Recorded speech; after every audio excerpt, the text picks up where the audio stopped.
Hello दोस्तों, स्वागत है आपका एक नए क्लास में। फिफ्थ सेमेस्टर फिजिक्स का जो लोग पेपर देने जा रहे हैं बहुत ज़्यादा परेशान हैं, घबरा रहे हैं, कमेंट कर रहे हैं कि सर कैसे हम अच्छे पेपर दे पाएंगे। तो भाई देखो, सबसे पहले तो हम एक इंपॉर्टेंट वीडियो आपके लिए बना देंगे जिसमें हम आपको बता देंगे कि 12-15 ऐसे क्वेश्चंस हैं जो शायद वही बार बार आते हैं। आज हम लोग जो पढ़ने वाले हैं, कहने के लिए हम लोग ये 6 क्वेश्चंस लेके आए हैं शॉर्ट, लेकिन आप सर्च करना किसी भी यूनिवर्सिटी का हो और कोई भी पेपर हो, आप सर्च कर लेना, ये सारे क्वेश्चंस उसमें आए हुए होंगे। यानी ओवरऑल बात करें तो फिफ्थ सेमेस्टर की फिजिक्स में बहुत नहीं पढ़ना है। अगर आप 15-20 क्वेश्चन सही से पढ़ लेते हो तो आप बहुत अच्छे नंबर ला सकते हो। ठीक, शुरुआत कहां से करोगे? तो शुरुआत आप करोगे इस वीडियो से। ठीक है, 6 क्वेश्चन हैं, ये 6 के 6 हम आपको डिटेल में समझा रहे हैं, एक एक करके समझते चलो। और ये सारे क्वेश्चन 2-2 नंबर में आते हैं और 101% आ ही जाएंगे, यानी 12 नंबर आपके पक्के हो जाएंगे इस वीडियो को देखने के बाद। पहला जो क्वेश्चन है वो क्या है? पहला क्वेश्चन है जनरल कोऑर्डिनेट्स क्या होते हैं। देखो भैया, हम लोग बचपन से पढ़ते आ रहे हैं, कोऑर्डिनेट का मतलब क्या होता है? निर्देशांक। निर्देशांक का मतलब क्या होता है? कोई चीज कहां पर अवेलेबल है इसे बताना जनरल कोऑर्डिनेट कहला देगा। जैसे हम कहें ये क्लास है और इस क्लास में एक मच्छर कहीं पर उड़ रहा है, ठीक, तो हम कहें भैया मच्छर ढूंढ के दिखाओ, तो मच्छर ढूंढने में आपको बड़ी दिक्कत होगी। लेकिन अगर हम आपको उसके कोऑर्डिनेट बता दें कि एक्स की तरफ इतना चलना, वाई की तरफ इतना चलना, जेड की तरफ इतना चलना, जाके आप मच्छर पकड़ लोगे। तो यानी किसी भी अगर कोई पार्टिकल है उसकी जो मोशन हो रहा है, जो मूवमेंट है, उसे बताने के लिए हमें कुछ कोऑर्डिनेट्स की जरूरत पड़ती है जिन्हें हम लोग जनरल कोऑर्डिनेट कहते हैं भाई। ठीक है, तो हमने क्या लिखा? इंडिपेंडेंट कोऑर्डिनेट्स का वो मिनिमम नंबर। इंडिपेंडेंट का मतलब आजाद, स्वतंत्र, यानी कुछ कोऑर्डिनेट्स हम बता रहे हैं कि भैया ये कोऑर्डिनेट्स हैं, उन्हें आपको पता करना है। तो इंडिपेंडेंट कोऑर्डिनेट्स का वो मिनिमम नंबर जो डायनामिकल सिस्टम के मोशन को डिस्क्राइब करने के लिए रिक्वायर्ड होता है। कोई भी सिस्टम हो, वो मच्छर उड़ रहा है, मोशन कर रहा है या कुछ भी, अगर हमें उसे एक्सप्लेन करना है, उसे डिस्क्राइब करना है, तो जनरल कोऑर्डिनेट्स कहलाता है। इन्हें हम लोग किससे लिखेंगे? तो Q1, Q2, Q3 dash dash dash QK या फिर डैश डैश डैश QJ से हम लोग इन्हें रिप्रेजेंट कर देते हैं। तो जनरल कोऑर्डिनेट्स क्या होते हैं? सरल भाषा में समझो, इतनी खतरनाक लैंग्वेज, फाइनल ईयर में हो आप, इतनी खतरनाक लैंग्वेज लिखने की जरूरत नहीं है। कोई भी पार्टिकल मोशन कर रहा है, उस मोशन को एक्सप्लेन करने के लिए जिन कोऑर्डिनेट्स की जरूरत पड़ती है उन्हें हम लोग जनरल कोऑर्डिनेट्स कहते हैं। ठीक है, इन्हें हम लोग Q1, Q2, Q3, QK, QJ से हम लोग लिख सकते हैं भाई। ठीक है, अगर ये लॉन्ग में आएगा तो इसके लिए एक डेरिवेशन भी आपको करा देंगे। इस वजह से हमने इनका जो रिप्रेजेंटेशन है Q1, Q2, QK, QJ ये मान रखा है 2 नंबर के लिए, ये परफेक्ट है। ठीक, जैसे हमने लिख दिया एक XY प्लेन पर सर्कुलर वायर में मोशन के लिए केवल एक कोऑर्डिनेट ही पर्याप्त है। क्या मतलब है इसका? कि मान लिया ये एक XY एक्सिस है, XY प्लेन है, ठीक, यहां पर क्या हुआ, मान लिया कोई पार्टिकल मोशन कर रहा है सर्कुलर फील्ड पे, इस तरीके से सर्कुलर फील्ड पे मोशन कर रहा है, तो केवल एक कोऑर्डिनेट पता होगा तब भी काम चल जाएगा। कैसे पता होगा भाई? तो हमने कहा एक कोऑर्डिनेट थीटा पता होना चाहिए, कि मान लिया वो थीटा पे है, इसका मतलब यहां है, पता चल गया कहां पे है वो। ठीक है, मान लिया 2 थीटा हो गया तो इसका मतलब वो यहां आ गया, पता चल गया कहां है।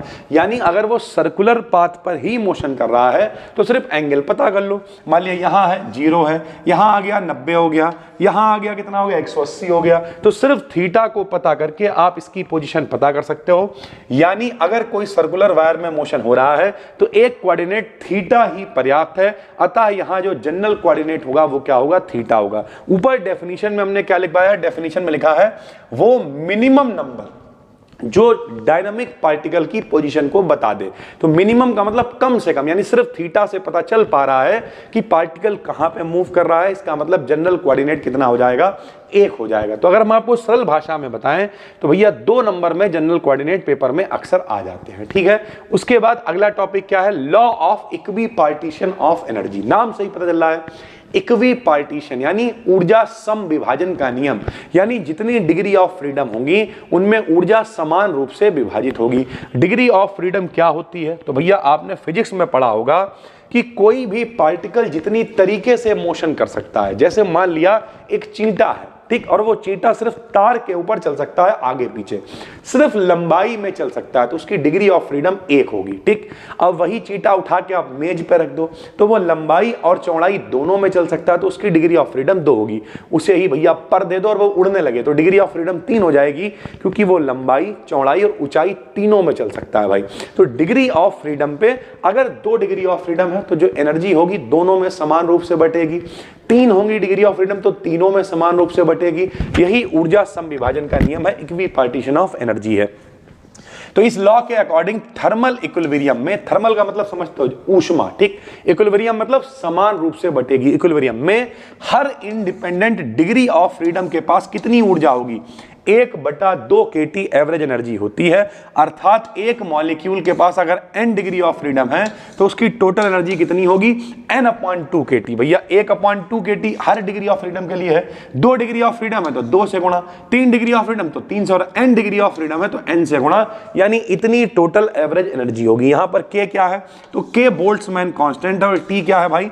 टी टेम्परेचर है, वो भी काहे में होना चाहिए? केल्विन में। जैसे हमने यहाँ पे कुछ उदाहरण भी लिखे हैं कि जो मोनो एटॉमिक गैसेस होती हैं, मोनो एटॉमिक गैसेस कौन सी होती हैं समझाते हैं हम आपको। जैसे अगर हम आपसे कह दें हीलियम, हीलियम एक गैस है, ठीक है, हम आपसे कहते हैं नियॉन, नियॉन एक गैस है, इनके सबके एटम कितने हैं? सिंगल एटम है। तो जितनी भी मोनो एटॉमिक गैसेस होती हैं इनकी डिग्री ऑफ फ्रीडम कितनी होती है? 3। तो एक के लिए 1/2 kT, तो 3 के लिए हो जाएंगी 3/2 kT टोटल एनर्जी हो जाएगी। ठीक है, ऐसे ही अगर कोई डाई एटॉमिक गैस है, डाई एटॉमिक गैस के लिए क्या कहोगे? जैसे भाई H2 है, N2 है, O2 है, इनमें सब में कितने एटम है? 2-2 परमाणु है, 2 हाइड्रोजन, 2 नाइट्रोजन, 2 ऑक्सीजन। तो जो जितने भी डाई एटॉमिक भैया मॉलिक्यूल्स होते हैं, गैसेस होती हैं, इनकी डिग्री ऑफ फ्रीडम 5 होती है। डिग्री ऑफ फ्रीडम कितनी होती है? 5। तो एक के लिए एनर्जी कितनी होगी? 1/2 kT होगी, तो 5 के लिए 5 से मल्टीप्लाई कर देंगे, यानी 5/2 kT एनर्जी हो जाएगी। अगला क्वेश्चन है कांस्टेंट। भाई कांस्टेंट्स कई बार लॉन्ग में भी आता है, इसके प्रकार सारी चीजें हमने पहले भी पढ़ाई हुई हैं। आप YouTube पर सर्च करोगे कांस्टेंट, आपको मिल जाएगा। जिन लोगों ने कोर्स में एनरोल कर रखा है, यहीं पर सब कुछ अपलोडेड है कोर्स में, तो आप चाहो तो डिस्क्रिप्शन में लिंक है, उसे भी ज्वाइन कर सकते हो। फिलहाल अगर 2 नंबर में कांस्टेंट आता है तो आप कैसे लिखोगे? कांस्टेंट्स का मतलब होता है रिस्ट्रिक्शन। रिस्ट्रिक्शन मतलब पाबंदी लगा देना। जैसे हम लोगों के सबके घर में कंडीशन है कि 7-8 बजे तक घर पे पहुंच ही जाओ। ठीक, अब हम तो बड़े हो गए तो भैया ठीक है, जब आदमी, पिताजी आपके कई बार 12 बजे भी आते होंगे तो उन्हें लगता है कि वो जिम्मेदार है, लेकिन जो छोटे बच्चे होंगे लगता होगा हाँ भाई कहाँ घूम रहे थे, रात के 12 बजे कैसे आ रहे हो? तो एक रिस्ट्रिक्शन होता है, उसके उस रिस्ट्रिक्शन के साथ आप गति कर सकते हो। तो जो आपकी रिस्ट्रिक्शन के साथ गति हो रही उसे ही हम लोग कांस्टेंट कहते हैं भाई। ठीक, तो हमने क्या लिखा? यह एक कांस्टेंट मोशन होता है जिसमें पार्टिकल इच्छा अनुसार सभी डायरेक्शन में मोशन नहीं कर सकते। कोई भी पार्टिकल है हर तरीके से गति नहीं कर सकता है, उसमें क्या लगा होगा? उसमें कुछ ना कुछ रिस्ट्रिक्शंस यानी कांस्टेंट्स लगे होंगे भाई। ठीक है, इस पार्टिकल का मोशन कांस्टेंट होता है तथा किसी सर्टेन डायरेक्शन में ही पॉसिबल होता है, यानी हर तरीके से आप गति नहीं कर सकते हो, हर तरीके से पार्टिकल मोशन नहीं कर सकता है, रिस्ट्रिक्टेड है, कांस्टेंट है। इस मोशन को ही हम लोग कांस्टेंट मोशन कहते हैं। हमने लिख दिया अतः वे रिस्ट्रिक्शंस जो किसी पार्टिकल के मोशन पर लगाए जाते हैं जिससे पार्टिकल का मोशन लिमिटेड हो जाता है, यानी जो पार्टिकल की गति है वो खुलेआम नहीं हो सकती कि रात के 2 बजे घूम रहे हो, ऐसा नहीं हो सकता। 8 बजे के बाद घर में घुसे तो जूता भी चलेगा और चप्पल भी चलेगी, यही कांस्टेंट है भैया। ठीक है, लिमिटेड हो जाता है, कांस्टेंट कहलाते हैं। तथा वो मोशन जो इन कंडीशंस को फॉलो करता है और फ्रीली मोशन नहीं होता उसे हम लोग कह देते हैं कांस्टेंट मोशन भैया। ठीक है, 2 नंबर में अगर आप इतना लिख दोगे पर्याप्त है। एक हमने उदाहरण लिख दिया कि माना कोई पार्टिकल सर्कुलर मोशन कर रहा है। अब ध्यान से समझो, मान लिया कोई पार्टिकल है सर्कुलर मोशन कर रहा है और वो चाहे कि हम वहां जाके चले आए, नहीं, ज्यादा से ज्यादा वो कितना घूम सकता है? जितनी रेडियस है। समझो ये सर्किल है, ये भैया सर्किल है। ठीक है, अब सर्किल में कोई पार्टिकल अगर गति कर रहा है तो वो कहे हम यहां आ जाए, आ ही नहीं सकते, क्योंकि सर्कुलर का मतलब जितनी रेडियस होगी मैक्सिमम आप उतनी ही गति कर सकते हो। तो हमने लिखा माना कोई पार्टिकल सर्कुलर मोशन कर रहा है तथा जो सर्किल है उसकी रेडियस कितनी है? L है अगर, तो भैया सर्किल के लिए जो इक्वेशन होती है वो होती है x² + y² बराबर a² या L², जो भी आपने रेडियस मान रखी हो कार्टेशियन फॉर्म में। तो जो पार्टिकल है वो इस कंडीशन को फॉलो करेगा। ये सर्किल की इक्वेशन है। अगर हम इसे पोलर फॉर्म में लिखते हैं तो आर स्क्वायर बराबर एल स्क्वायर होगा, स्क्वायर हटा दो तो आर बराबर एल। ये पोलर फॉर्म में सर्किल की इक्वेशन है। और अगर कोई पार्टिकल सर्कुलर मोशन कर रहा है तो उसे इस इक्वेशन को फॉलो करना ही पड़ेगा भाई, ठीक है। अगला फेज स्पेस क्या होता है, ये भी बहुत बार आया हुआ है मेरे भाई। आपने 11th क्लास में हाइजेनबर्ग की अनिश्चितता का सिद्धांत पढ़ा होगा। क्या होता था वो, यहां भी है, यहां भी आपको पढ़ाएंगे, ठीक है। तो वो क्या होता था, वो होता था कि भैया कोई भी पार्टिकल अगर मोशन में है, गति कर रहा है, मोटा मोटा समझो, तो दो चीजें आप एक साथ नहीं निकाल सकते हो। क्या नहीं निकाल सकते हो? अगर आप पार्टिकल की पोजीशन निकाल लोगे, ध्यान से समझो, अगर आप पार्टिकल की पोजीशन निकाल लोगे तो उसका मोमेंटम नहीं निकाल पाओगे, यानी गति नहीं निकाल पाओगे। और अगर उसका मोमेंटम निकाल लोगे तो आप उसकी पोजीशन नहीं निकाल पाओगे। हम लोग पंखे की गति से समझा देते थे कि भैया जब पर अंधाधुंध चल रहा है तो गति तो निकाल लोगे, पोजीशन नहीं बता पाओगे कौन सा पर कहां पे है। और पंखा बंद कर दें भैया तो पोजीशन तो दिख रही है, फिर मोमेंटम नहीं निकाल पाओगे। तो हाइजेनबर्ग ने कहा था कि अगर कोई बहुत छोटा पार्टिकल है तो एक ही चीज कैलकुलेट हो सकती है, चाहे पोजीशन निकाल लो चाहे मोमेंटम निकाल लो। लेकिन क्या कोई ऐसा स्पेस हो सकता है जहां पर हम ये दोनों चीजें निकाल लें? तो भैया रियल में तो नहीं हो सकता, इमेजिनरी हो सकता है। तो ये जो फेज स्पेस है ये एक इमेजिनरी स्पेस है, हमने यहां पे लिखा है। ये एक इमेजिनरी मैथमेटिकल स्पेस होता है जिसमें किसी पार्टिकल या सिस्टम की हम पोजीशन भी निकाल रहे हैं और मोमेंटम दोनों एक साथ रिप्रेजेंट कर रहे हैं, जबकि ऐसा एग्जैक्ट असंभव है। ये हाइजेनबर्ग बता चुके हैं। लेकिन ये एक इमेजिनरी है, इमेजिन में कुछ भी इमेजिन कर लो आप, ठीक है। तो इस तरीके से इसमें हम लोग पोजीशन और मोमेंटम दोनों एक साथ हम लोग रिप्रेजेंट कर सकते हैं। यदि एक पार्टिकल 3D स्पेस में मूव कर रहा है, एक्स वाई जेड 3D, जैसे एक मच्छर उड़ रहा है, अभी हमने आपको बताया, तो इस क्लास में अगर उड़ रहा है तो लंबाई चौड़ाई ऊंचाई तीनों में उड़ सकता है, मतलब 3D स्पेस है। तो अगर एक पार्टिकल 3D स्पेस में मूव कर रहा है तो 3 उसके पोजीशन कोऑर्डिनेट होंगे, क्योंकि हम पोजीशन भी बता रहे हैं, और 3 उसके मोमेंटम कोऑर्डिनेट होंगे, यानी px py pz, क्योंकि मोमेंटम भी बता रहे हैं। इसलिए टोटल 6 डायमेंशनल फेज स्पेस बनेगा। यानी जो फेज स्पेस होता है वो 6 डायमेंशनल होता है। 3 वो पोजीशन को बताएगा और 3 वो मोमेंटम को बताएगा, ठीक है। नॉर्मली 2 नंबर में है तो एक ऐसा आप डायग्राम दिखा सकते हो कि भैया एक तरफ मोमेंटम चला रहे हैं, एक तरफ पोजीशन चला रहे हैं, और एक कोई पॉइंट होगा जिसे हम कैलकुलेट कर रहे हैं, उसे फेज पॉइंट कहेंगे। इस फेज पॉइंट पर हम लोग मोमेंटम और पोजीशन को एक साथ कैलकुलेट कर पाएंगे भाई, ठीक है। उसके बाद एक टॉपिक है माइक्रो स्टेट और मैक्रो स्टेट। ये कई बार पेपर में आया हुआ। हम आपसे कह रहे हैं ये जो 6 क्वेश्चन हम आपके लिए लेके आए, आप कोई पेपर उठा के देख लो, और बहुत बड़ी बात नहीं कर रहे हैं। हो सकता है ये 6 के 6 क्वेश्चन आप इस बार पेपर देने जाओ तब भी रिपीट हो जाए। वर्चुअल वर्क क्या है, डी एलम्बर्ट प्रिंसिपल क्या है, कांस्टेंट मोशन क्या है, वही सारे क्वेश्चंस घूम घूम के आते रहते हैं। तो घबराना बिल्कुल नहीं है। हम बहुत सारी वीडियोस अभी पब्लिक भी कर रहे हैं। पुरानी हमने पूरी एक प्लेलिस्ट बना रखी है, उसे देख डालो। डिस्क्रिप्शन में लिंक है, कोर्स अगर ज्वाइन कर सकते हो, है क्षमता 200-400-500 खर्च करने की, ज्वाइन कर लो। वहां पे पीडीएफ पढ़ी है, वीडियोस पढ़ी हैं, जैसे मन करे वैसे पढ़ो, घबराओ नहीं मेरे भाई। 10 15 20 ही क्वेश्चंस हैं, उन्हें ही पढ़ना है, वही घूम घूम के आते रहते हैं, ठीक है। तो माइक्रो स्टेट, माइक्रो मतलब छोटा और मैक्रो का मतलब उससे थोड़ा बड़ा। तो अगर हम कहें जैसे ये पूरी बिल्डिंग है, इस बिल्डिंग को हम कह देंगे मैक्रो स्टेट, और इस बिल्डिंग के अंदर एक ऊपर क्लास है, एक नीचे क्लास है, एक उसके नीचे क्लास है, तो ये उसकी छोटी छोटी माइक्रो स्टेट्स हो गई भाई, ठीक है। तो मैक्रो मतलब थोड़ा बड़ा, माइक्रो मतलब उससे भी छोटा। तो माइक्रो स्टेट क्या होती है? सिस्टम के पार्टिकल्स जब किसी पर्टिकुलर अरेंजमेंट में है तब उसे माइक्रो स्टेट कहते हैं। यानी जो भी सिस्टम है उसके जो पार्टिकल्स हैं, जैसे ये पूरी बिल्डिंग एक सिस्टम है और इसके पार्टिकल्स कैसे हैं, ये वाला हॉल है, इस हॉल में एक अरेंजमेंट बनाया गया है कि यहाँ एक बोर्ड लगा है, ठीक है, यहाँ पर कुछ लाइट्स हैं, सामने कैमरा है, पीछे सीटें पड़ी हुई हैं, बच्चे आते हैं बैठते हैं, तो ये पूरा एक पार्टिकल का अरेंजमेंट बनाया गया है ना। तो जब कभी सिस्टम के जो पार्टिकल्स हैं वो किसी पर्टिकुलर अरेंजमेंट में, उसमें पोजीशन भी होगी, एनर्जी का भी डिस्ट्रीब्यूशन होगा, तब हम लोग उसे माइक्रो स्टेट कह देंगे। और अगर हम कहें कि सिर्फ इस पार्टिकल की बात नहीं है, पूरी बिल्डिंग की बात कर ले हम, इसकी टेम्परेचर की कंडीशन क्या है, इसकी प्रेशर की कंडीशन क्या है, सब कुछ अगर डाले तो उसे हम लोग मैक्रो स्टेट यानी ये बिल्डिंग कह देंगे सरल भाषा में, ठीक है। तो मैक्रो स्टेट क्या, सिस्टम की ओवरऑल जितनी भी कंडीशंस हैं, प्रॉपर्टी हैं, जिसमें प्रेशर भी आ जाएगा, वॉल्यूम भी आ जाएगा, टेम्परेचर भी आ जाएगा, एनर्जी भी आ जाएगी, सब कुछ अगर हम लोग नाप लें तो उसे हम लोग कह देते हैं मैक्रो स्टेट। जैसे एक ही मैक्रो स्टेट के लिए कई अलग अलग माइक्रो स्टेट्स हो सकती हैं। जैसे हमने आपको बताया कि इस एक बिल्डिंग के लिए कई अलग अलग क्लासरूम्स हैं तो माइक्रो स्टेट्स पॉसिबल हो सकते हैं। अतः टोटल एनर्जी के लिए पार्टिकल्स अलग अलग तरीके से एनर्जी शेयर कर सकते हैं। यानी जो पार्टिकल्स हैं ये पूरी माइक्रो स्टेट है। अब ये वाला जो क्लास है थोड़ा ज़्यादा चमका रखा है, ऊपर वाले में थोड़ा कम चमका रखा है, नीचे और कम चमका रखा है। तो अलग अलग तरीके से माइक्रो स्टेट जो है वो डिस्ट्रीब्यूशन कर सकती हैं मैक्रो स्टेट्स के लिए भाई, ठीक है। जैसे दो मॉलिक्यूल्स के पास टोटल एनर्जी 3 है। अब ध्यान से समझना भैया, कोई दो मॉलिक्यूल हैं जिनके पास कुल एनर्जी कितनी है 3, तो इनकी जो माइक्रो स्टेट्स हैं वो कितनी हो सकती हैं, तो वो 1 2 3 4 हो सकती हैं। अब सर जी ये 4 माइक्रो स्टेट आपने कैसे बना दी, समझाते हैं।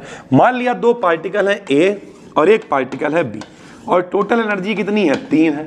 तो भैया हो सकता है इसके पास एनर्जी 0 हो, इसके पास एनर्जी 3 हो, तो 3 और 0 कितना हो जाएगा, देखो 3 आ गई, तो टोटल एनर्जी कितनी आ गई 3। हो सकता है इसके पास 1 हो, इसके पास 2 हो, तो 2 और 1 कितना हो जाएगा 3।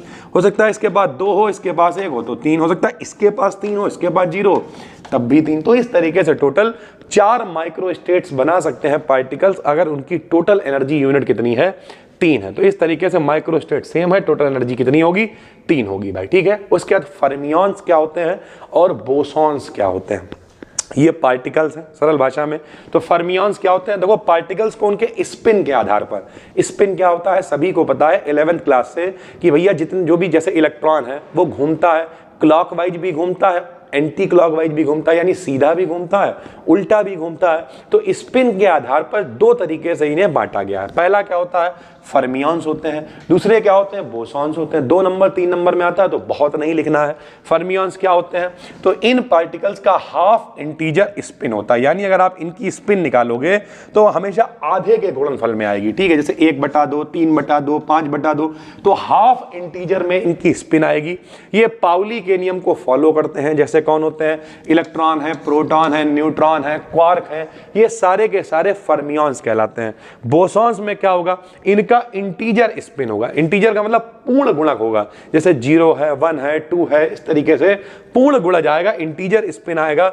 ये पाउली के नियम को फॉलो नहीं करेंगे और एक ही स्टेट में कई बोसॉन हो सकते हैं, जबकि ऊपर वाले जो हैं वो एक स्टेट में एक ही होगा, ठीक। इसके उदाहरण में बोसॉन में फोटॉन आ जाएंगे, ग्लूकॉन आ जाएंगे, ये सब हो जाएंगे। एक डायग्राम हमने यहाँ पे बनाया हुआ है, जैसे बोसॉन्स एक ही स्टेट में बहुत सारे आ सकते हैं। देखो ये बोसॉन्स हैं, ठीक है, ये पूरी एक स्टेट E1 है केवल, ठीक। इसमें देखो ये clock, anti clock, clock, anti clock, clock, anti clock, एक में ही एक ही एनर्जी स्टेट में सारे आ गए हैं।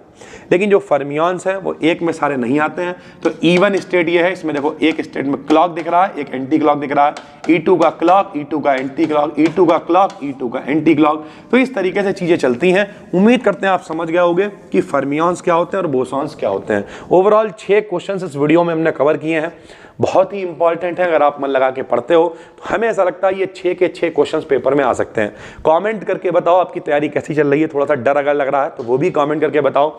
कल एक और वीडियो पब्लिक करेंगे, कोशिश करेंगे कि आने वाले 10 12 15 दिन ज्यादा से ज्यादा इंपॉर्टेंट वीडियोस बनाकर पब्लिक कर दें। ये पीडीएफ आपको टेलीग्राम पर मिल जाएगी, फ्री अपना चैनल है BDKDN BSc, उसे जाके ज्वाइन कर लो। ये पीडीएफ कोई भी वीडियो आएगी, कुछ भी आएगी, वहां पर शेयर कर दी जाएगी। और अगर आप 200-400 रुपए खर्च कर सकते हो तो पुरानी बहुत सारी वीडियोस रिकॉर्डेड कोर्स में पड़ी हुई हैं, उसे भी ज्वाइन कर सकते हो। वरना हम आपको सजेस्ट करेंगे, अब 10 दिन बाद पेपर है तो कोर्स वोर्स के चक्कर में ना पड़ो, एक काम करो, केवल ये जो वीडियोस हम बना रहे हैं ये देखो, पुरानी हमने बहुत सारी वीडियोस बना रखी वो देखो, और हम एक इंपॉर्टेंट वीडियो डाल देंगे कि कौन कौन से वो 20 क्वेश्चंस हैं जो आप पढ़ के पूरा 75 में 75 का पेपर कराओगे। उन्हें पढ़ लेना, बात खत्म हो जाएगी, ठीक है भाई। चलिए मिलते हैं अगली वीडियो में, तब तक के लिए धन्यवाद, थैंक यू।